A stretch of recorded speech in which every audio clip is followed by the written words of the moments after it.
भिटशा में सिहत तालीम पाणी बदअमनी ख़िलाफ़ हिंदू वापारियुनि पारां एहतजाज कियो वियो आहे। मटियारी ज़िले अंदर सिहत तालीम पाणी बदअमनी मंशियात रोड रस्तनि समेत समूरा बुनियादी मसला हल करियो। भिटशा में हिंदू वापारियुनि खां फुर लुट जा वाक़िया अक़लियती बिरादरी सां नाइंसाफ़ी आहे। मटियारी अवामी इतिहाद में शामिल सभिनी पार्टियुनि तरफ़ां न्यू सईदाबाद शहर में 8 मई ते ऑल पार्टीज़ कॉन्फ्रेंस ऐं एहतजाज जो ऐलान कयो वियो आहे।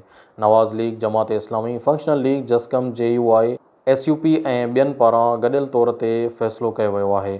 मटियारी ज़िलो बदअमनी मंशियात करप्शन समेत मसइलनि जे वर चढ़ियल आहे।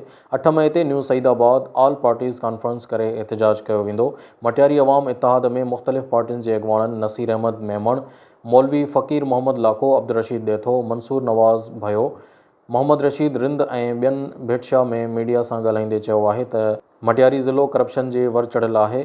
बदअमनी सबबि अवाम गैर महफ़ूज़ बणियल आहे। भिटशा में हिंदू वापारियुनि खां फुर लुट जा वाक़िया मज़म्मत जोॻो अमल आहे। हर ख़बर बर वक़्तु ख़बर ॾिसंदा रहो न्यूज़ लाइन 1।